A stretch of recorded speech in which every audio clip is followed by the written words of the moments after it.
أيان مرساها قل إنما علمها عند ربي لا يجليها لوقتها إلا هو ثقلت في السماوات والأرض لا تأتيكم إلا بغتة يسألونك كأنك حفي عنها قل إنما علمها عند الله ولكن أكثر الناس لا يعلمون صدق الله مولانا العظيم সূরা আরাফের 187 নম্বর আয়াত থেকে তেলাওয়াত করা হয়েছে। তেলাওয়াতকৃত আয়াতে কিয়ামত সম্পর্কে কিছু আলোচনা। কিয়ামত কবে কায়েম হবে এই সম্পর্কে প্রশ্ন করেছিল মুশরিকিন আরব। আল্লাহ রাব্বুল আলামিনের পক্ষ থেকে উত্তর আসলো, এটা কাউকে জানানো হয়নি, হবেও না। তবে কিয়ামতের কিছু আলামত আর চিহ্ন জানানো হয়েছে। এই চিহ্নগুলো পরিলক্ষিত হলে বুঝবে কিয়ামত সন্নিকটে। আলামত আর চিহ্ন সম্পর্কে গত কয়েক মজলিসে আলোচনা চলছিল। কিয়ামতের চিহ্ন সমূহ থেকে একটি চিহ্ন হবে জিয়াউল আমানা, আমানত নষ্ট হয়ে যাবে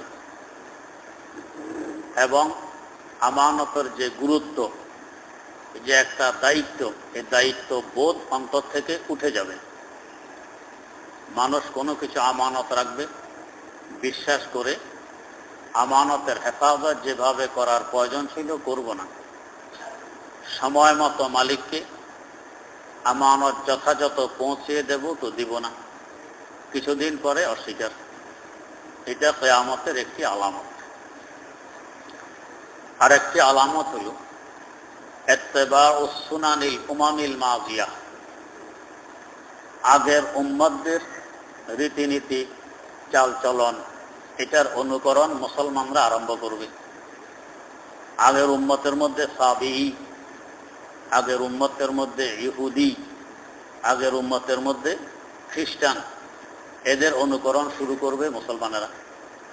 যখন দেখবে মুসলমানেরা নিজেদের তাহযীব তামাদ্দুন বাদ দিয়ে ওদের রীতিনীতি ধরছে, তো বুঝবে যে কিয়ামত সন্নিকটে। এই আলামতগুলো প্রায় চলে আসছে।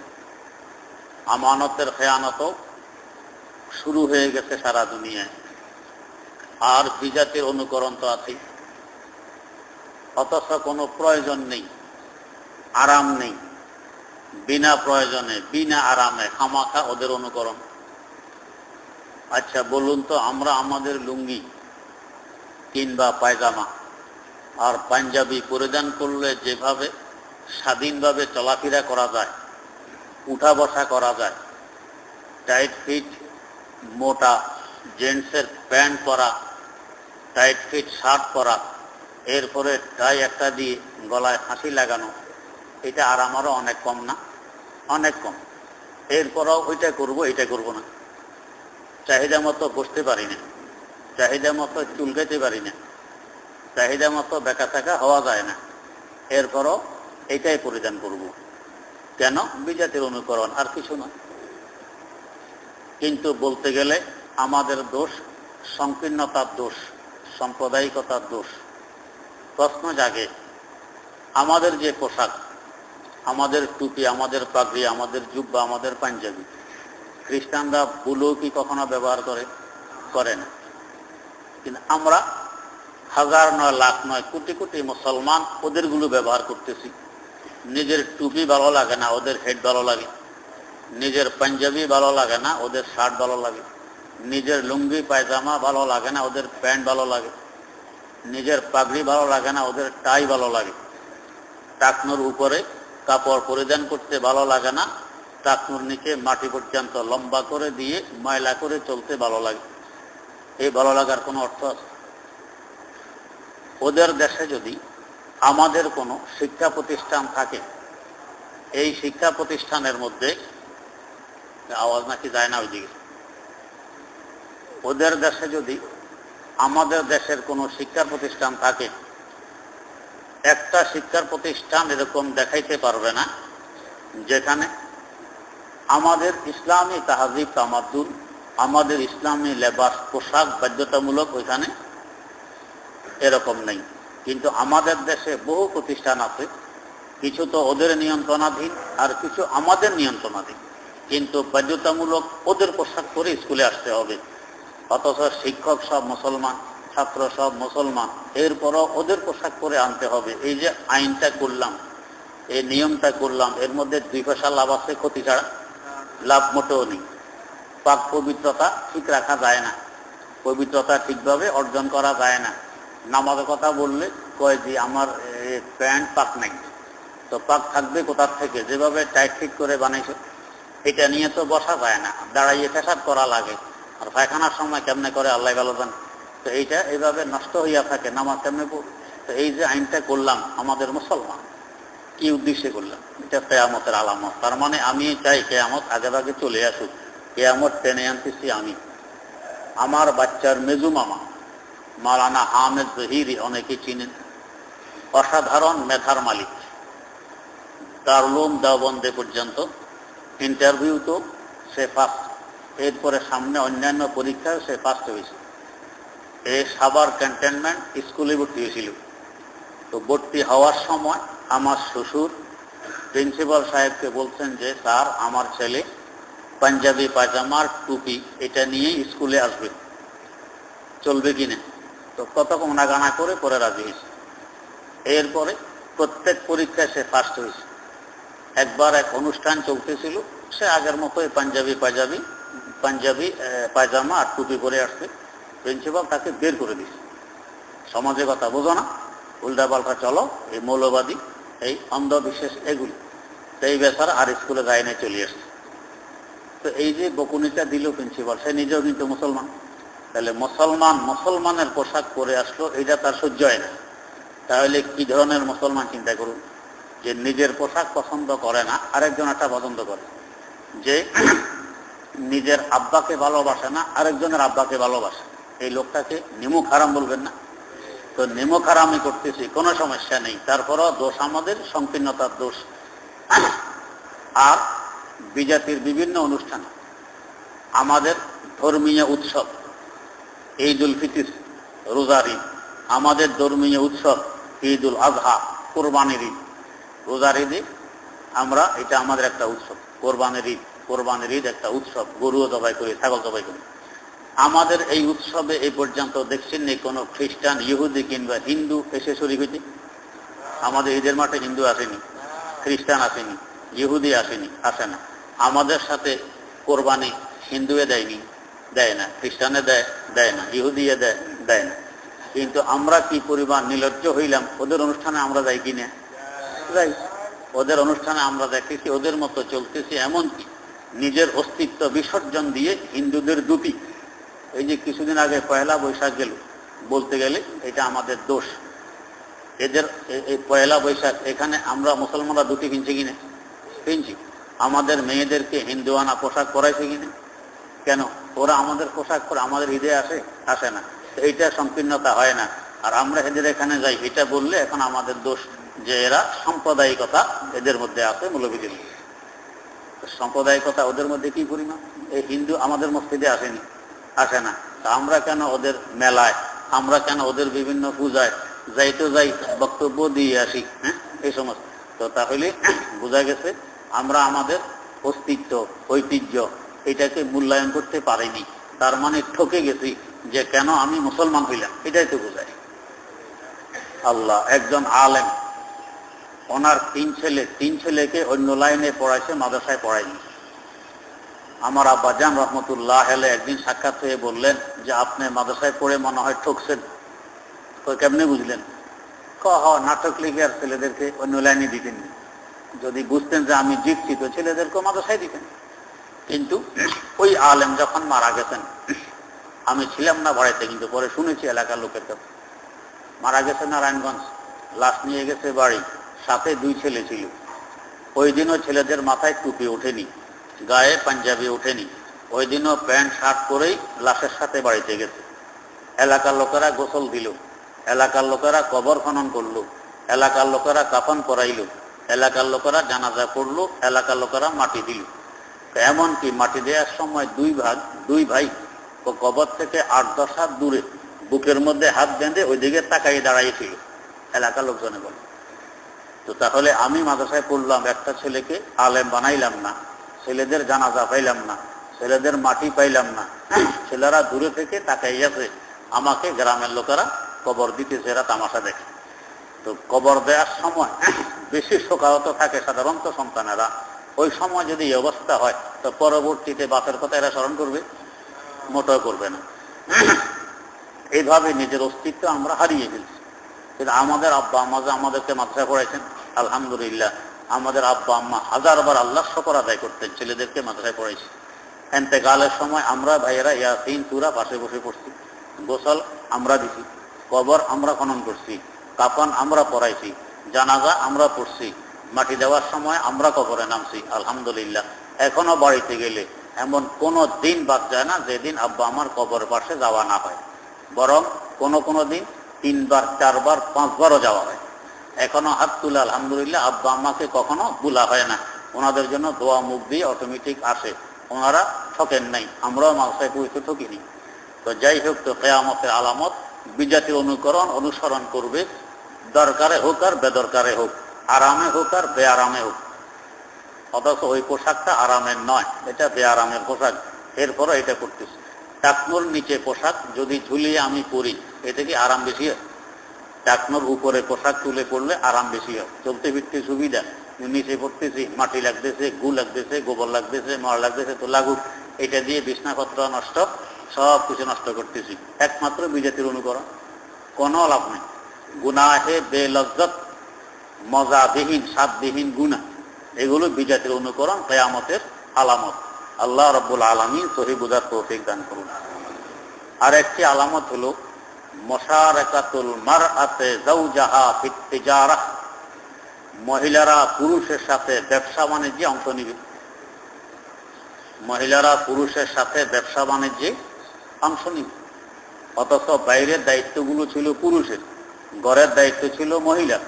মহিলা আমার ছেলে পেলে দেখবে, মহিলা আমার ঘর সংসার হেফাজত করবে, আমার ঘরের সামান দেখাশোনা করবে, এগুলো ছিল মহিলার দায়িত্ব। ওইগুলো বাদ দিয়া এরা নামছে এখন মাঠে, নামছে রাস্তায়, এখন অফিস আদালতে, দোকানপাটে চাকরি বাকরি করে। নিজে নিজে খুব গৌরবান্বিতা যে আমি এখন চাকরি করি, আমি নিজের পায়ে নিজে দাঁড়াইছি। যত মহিলা দেখবেন নিজের পায়ে নিজে দাঁড়াইছে, স্বামীর সাথে তার শান্তি নেই, অশান্তি, ঝগড়া, মিল মহব্বত নেই। এটার একমাত্র কারণ নিজের পায়ে নিজে দাঁড়ানো। যদি নিজের পায়ে নিজে না দাঁড়াইতাম, স্বামীর পায়ে দাঁড়াইতাম, তাহলে স্বামীর সাথে আমার মহব্বত হইতো, সুখের সংসার করত। এখন আমি চাকরি বাকরি করার কারণে আমার বাচ্চা কাচ্চার লালন পালন আমার হাতে হয় না, কার হাতে হয়? আমার বুয়ার হাতে। তো আমি যে সম্ভ্রান্ত পরিবারের, আমি যে শিক্ষিত পরিবারের, আমার যে সরাপতার ভদ্রতা আছে, এটা কি আমার বুয়ার মধ্যে পাওয়া যাবে? তো তাহলে আমার সন্তান যে এখন বুয়ার হাতে লালিত পালিত, তো এইটা কার আদত, আখলাক, অভ্যাস এগুলো গ্রহণ করবে? আমার না বুয়ার? বুয়ার গ্রহণ করবে। তাহলে আমার ছেলে মেয়ে তো সেই বুয়া মার্কা হবে। তো তাহলে বুয়া যেরকম তার নিজের ঘর সংসারে এক গালিয়ে ছেলেরে এদিকে নেয়, আরেক গালিয়ে মেয়েকে এদিকে আনে, স্বামীও এক গালিয়ে এদিকে আনে, স্ত্রী স্বামীকে আরেক গালিয়ে এদিকে নেয়। তো তাহলে আমার ছেলে মেয়েরা তো এটাই শিখবে। এখন আমি মা বাবার সাথেও এই ধরনের ব্যবহার তারা শুরু করবে, করছেও দেখা যায়। কেন?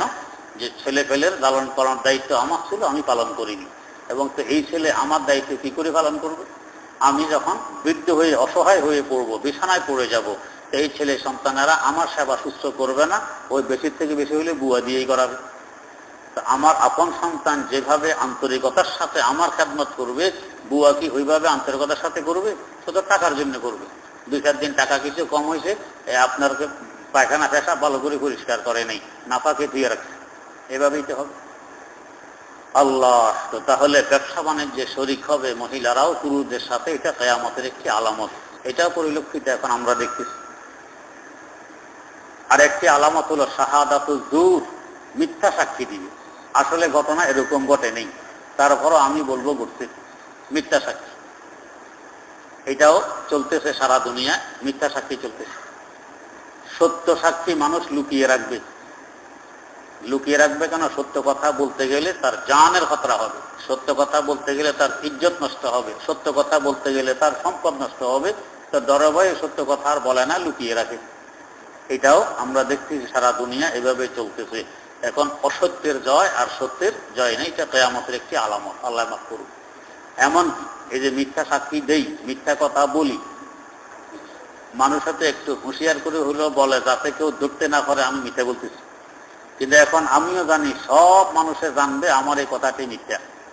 এরপর নির্দ্বিধায় বলতেছি, কোনো লজ্জাবোধ মোটেও নেই, নির্দ্বিধায় বলতেছি।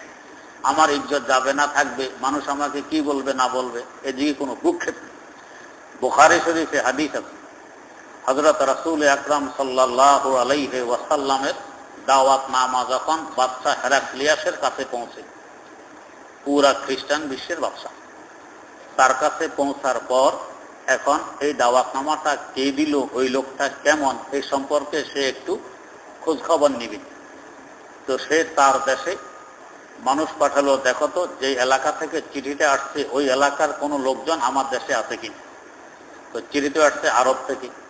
তো বাদশা হেরাক্লিয়াস খোঁজ খবর নিয়ে দেখে যে হ্যাঁ, আরব থেকে কিছু লোক ব্যবসার নিয়তে আমার দেশে আসছে। ব্যবসা নিয়তে যারা আসছিল এদের সর্দার ছিল আবু সুফিয়ান, সাথে আরো লোকজন, সবই মুশরিক। বাদশা এদেরকে ডাকলো বাদশার দরবারে। এরা দরবারে গেল। বাদশা বলল, যে লোকটা তোমাদের দেশে নবী হওয়ার দাবি করতেছে, বংশীয় দিক দিয়ে ওই লোকের কাছের লোক এখানে কেউ আছো কিনে? আবু সুফিয়ান দাঁড়াইছে, আমি আছি। কারণ সেও কুরাইশ বংশের, হুজুরের একটু দূর সম্পর্কীয় চাচা হয়, আমি আছি। তাহলে তুমি একবারে আমার সামনে এসে বসো। সামনে এসে বসছে। আর বাকিদেরকে বলছে তোমরা পিছনে গোল হয়ে বসো। আমি এই লোকটাকে, ওই লোকটা সম্পর্কে কিছু প্রশ্ন করব যে লোকটা নবী হওয়ার দাবি করতেছে।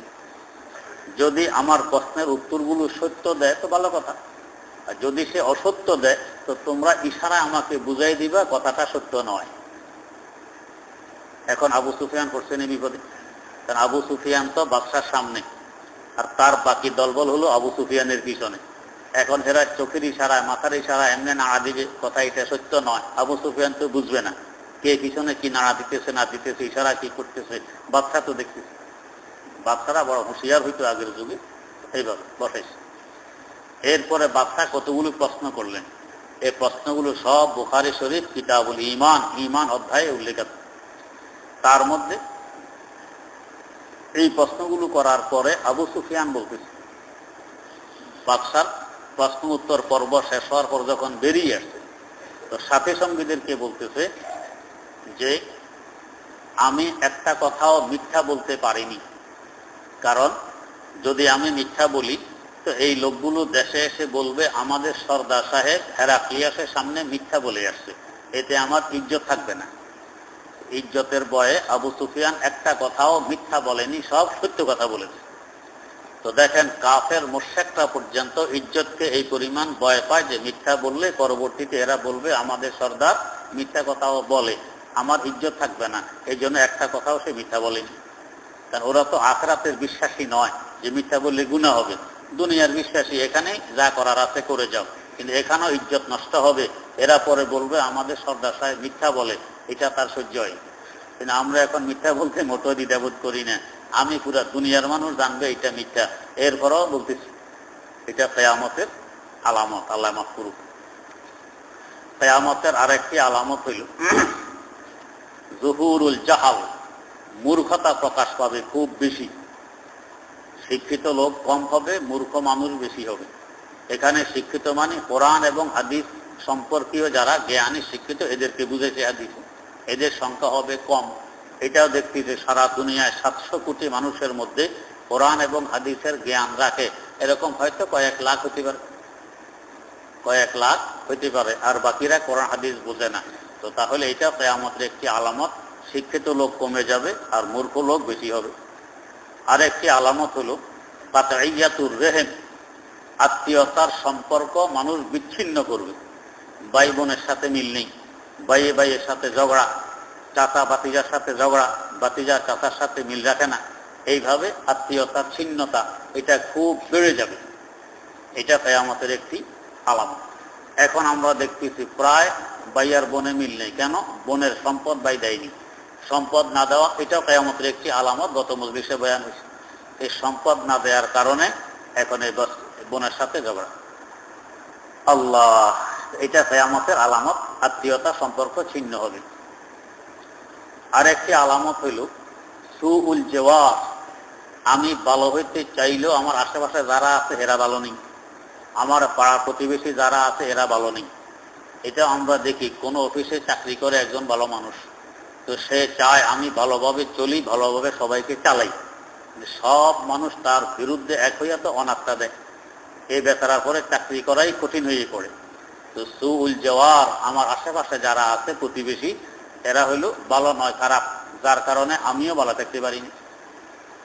আল্লাহ, দেখবেন আমি একটা বাড়িতে ভাড়া থাকি, আমার আশেপাশে আরো লোকজন থাকে, সকলে গান বাদ্য নিয়ে ব্যস্ত।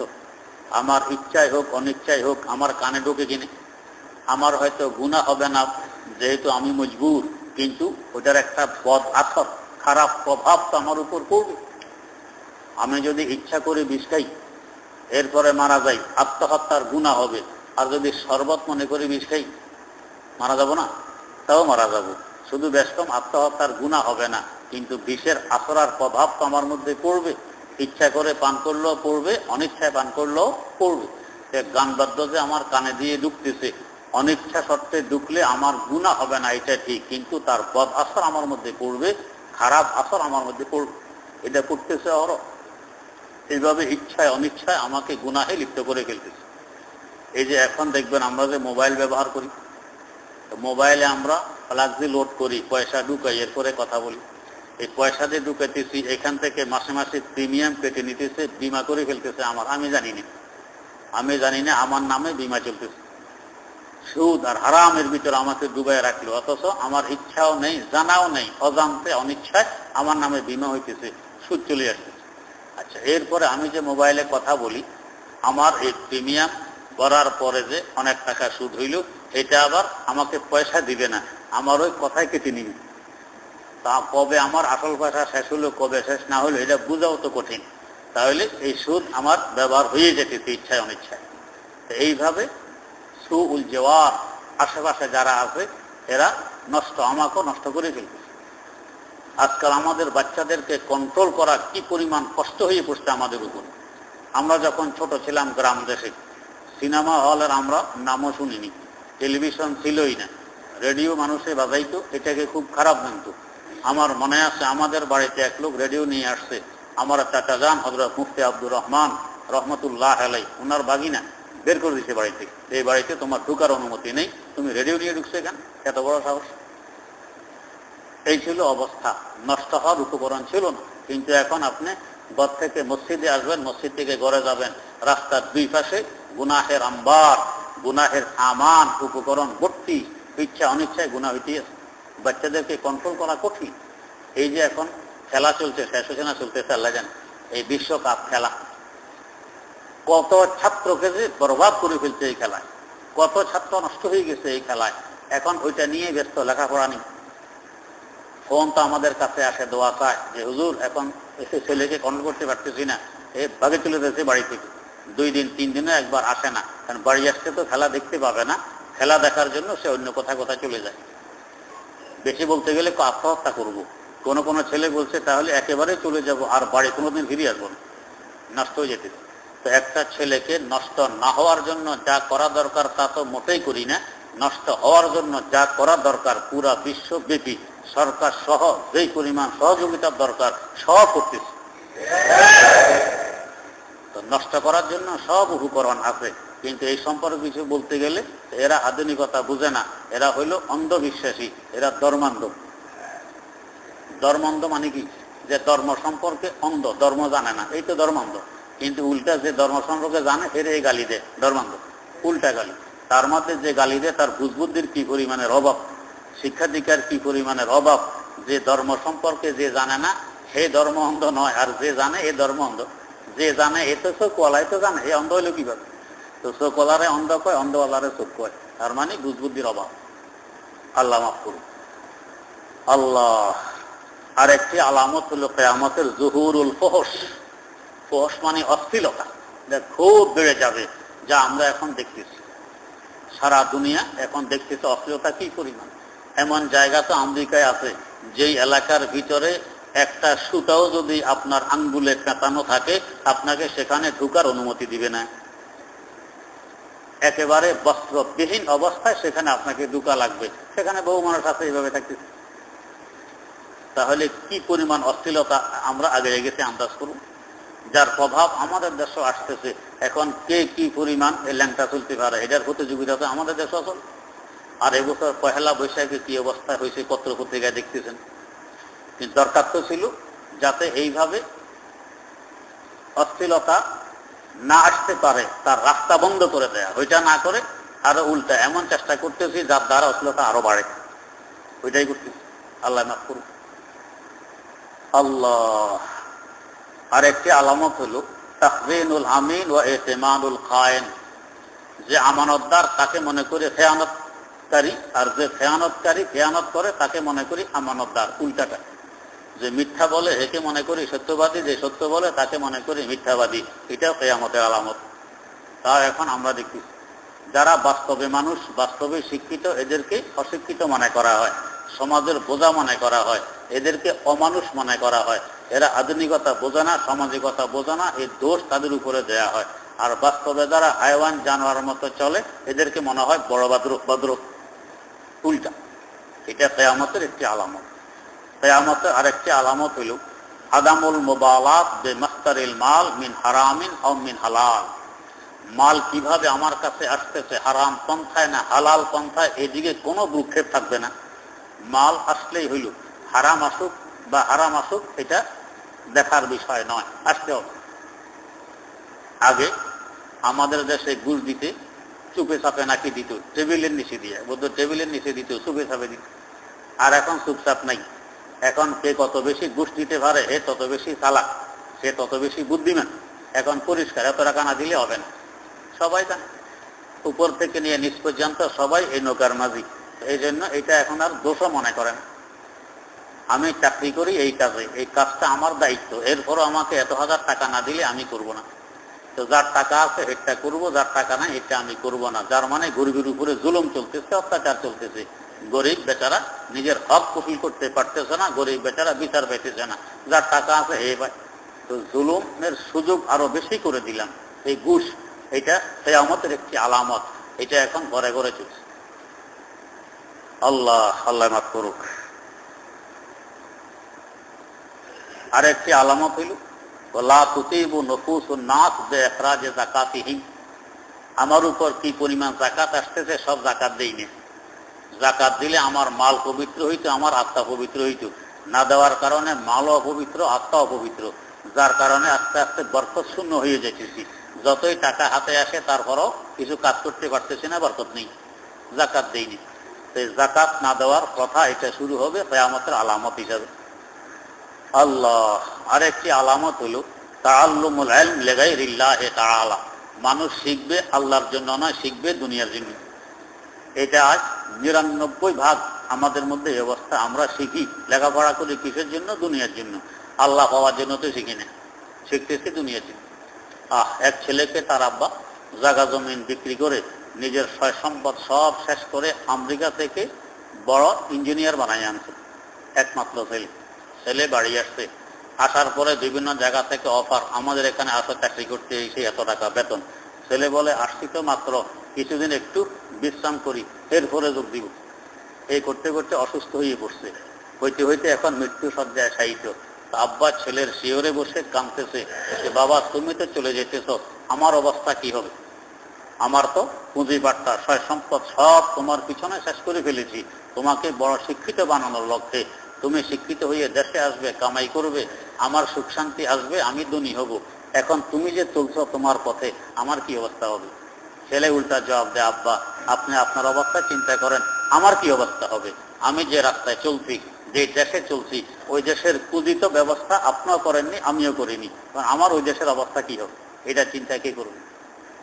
তো তাহলে লেখাপড়া শিখতেছি কিসের জন্য? দুনিয়ার জন্য, পয়সা কামাইতে সুবিধা হবে। তো আমি কোন লাইনে ভর্তি হইলে, কোন লাইনে লেখাপড়া করলে পয়সা কামাইতে সুবিধা, পয়সা বেশি কামানো যায়, চিন্তা জিকির করে এটাই লেখাপড়া করি। তাই লেখাপড়ার উদ্দেশ্য হলো অমানুষ মানুষ হওয়া, টাকা কামানো নয়।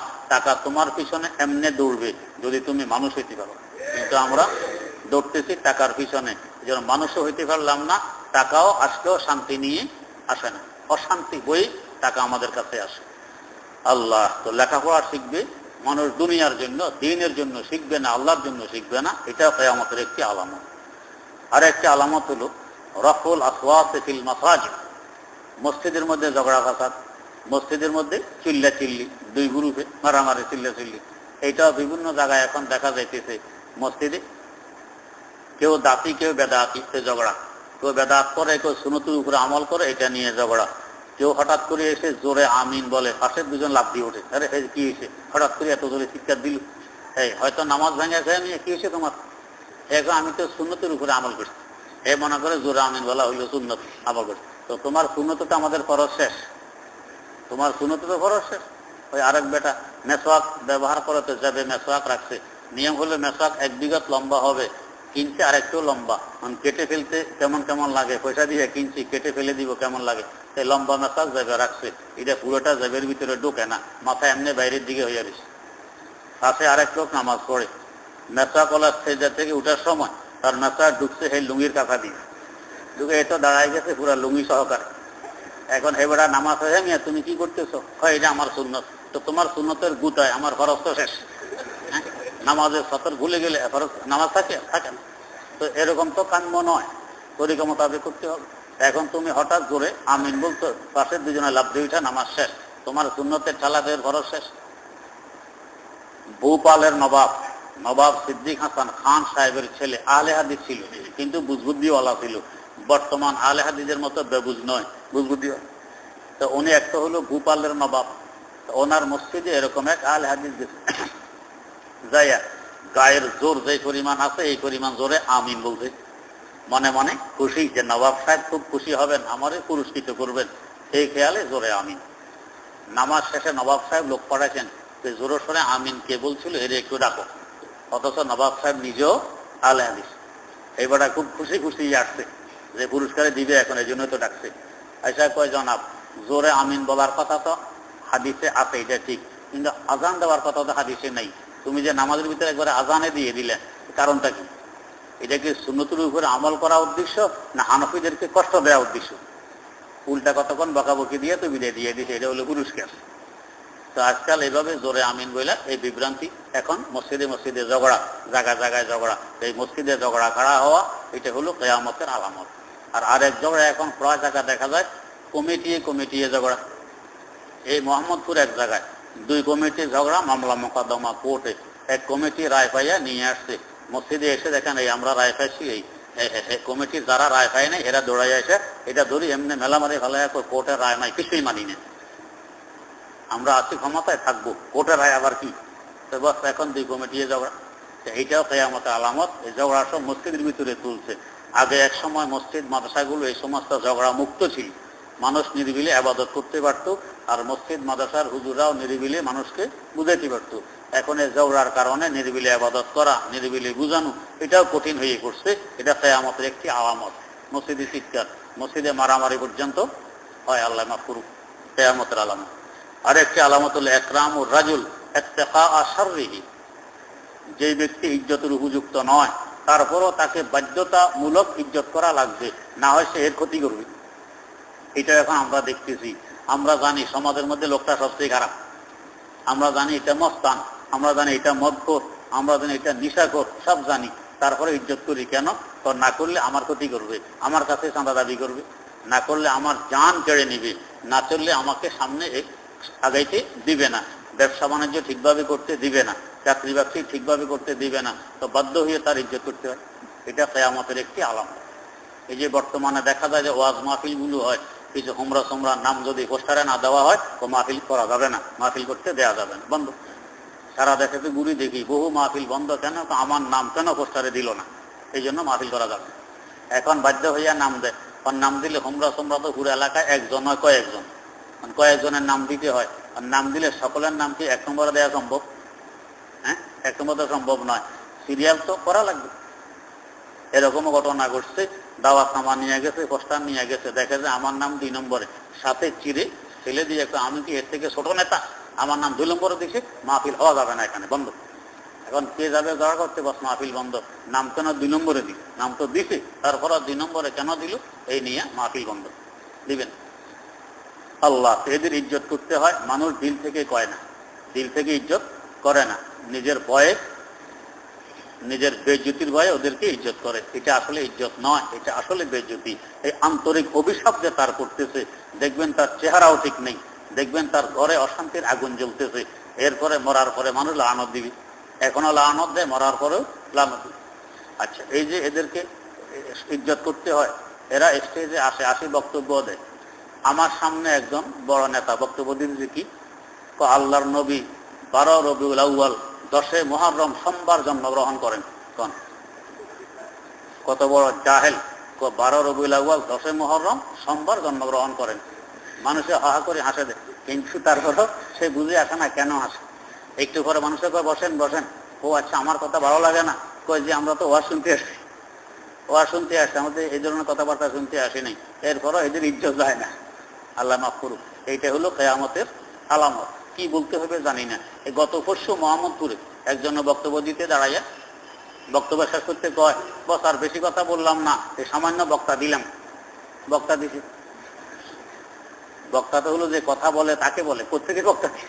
আর বক্তব্য কি, কয় যে আপনারা হুজুরকে দাওয়াত দিয়েছেন, বড় ভালো ভালো হুজুর দাওয়াত দিয়েছেন, হুজুরা ভালো ভালো কথাই বলবে, যাক বেশি কথা বললাম না, এই সামান্য বক্তা দিলাম। কিন্তু এদেরও নাম পোস্টারে দিতে হয়, দাওয়াত নামা দিতে হয়, না হলে মাহফিল করতে দিবে না। তো এই যে ইজ্জতটা করা হইল, এটা কিয়ামতের আলামত। এই কথাগুলো তো নতুন কথা নয়, 1500 বছর আগে আল্লাহর নবী সাল্লাল্লাহু আলাইহি ওয়াসাল্লাম সব বলে গেছেন। আল্লাহ আরেকটি আলামত হলো ইস্তিহলালুল হারির, রেশমি কাপড়, সিল্কের কাপড়কে হালাল মনে করবে। এটা পুরুষদের জন্য হালাল নয়, নারীদের জন্য হালাল। পুরুষ সব বেধড়ক ব্যবহার শুরু করবে, বলতে গেলে উল্টা আরো হুজুরের বিরুদ্ধে। তো এটা কিয়ামতের আলামত যে সিল্কের কাপড় পুরুষরা ব্যবহার আরম্ভ করবে। সিল্কের কাপড় মানে কাপড়ের একদিকে সুতাকে বলে টানা, আরেক দিকে সুতাকে বলে বানা। লম্বার দিকে সুতা হলো টানা, আর যেটা বুনায় পাশের দিকে সুতা, এটাকে বলে বানা। টানা যদি সিল্কের হয়, বানা যদি অন্য কিছুর হয়, তাহলে নাজায়েজ নয়, তাহলে নাজায়েজ নয়। আর যদি টানা অন্য কিছুর, বানা সিল্কের, তাহলে নাজায়েজ। আর টানা বানা উভয়টা যদি সিল্কের হয়, তাহলেও নাজায়েজ। কিয়ামতের আরো বহু আলামত রয়ে গেছে, আরো কঠিন কঠিন বড় বড় আলামতও আছে। আল্লাহ রাব্বুল আলামিন তৌফিক দিলে সামনে বয়ান হবে ইনশাআল্লাহ। সুবহানাকা আল্লাহুম্মা ওয়া বিহামদিক, আশহাদু আল্লা ইলাহা ইল্লা আনতা, আস্তাগফিরুকা ওয়া আতুবু ইলাইক। প্রশ্ন: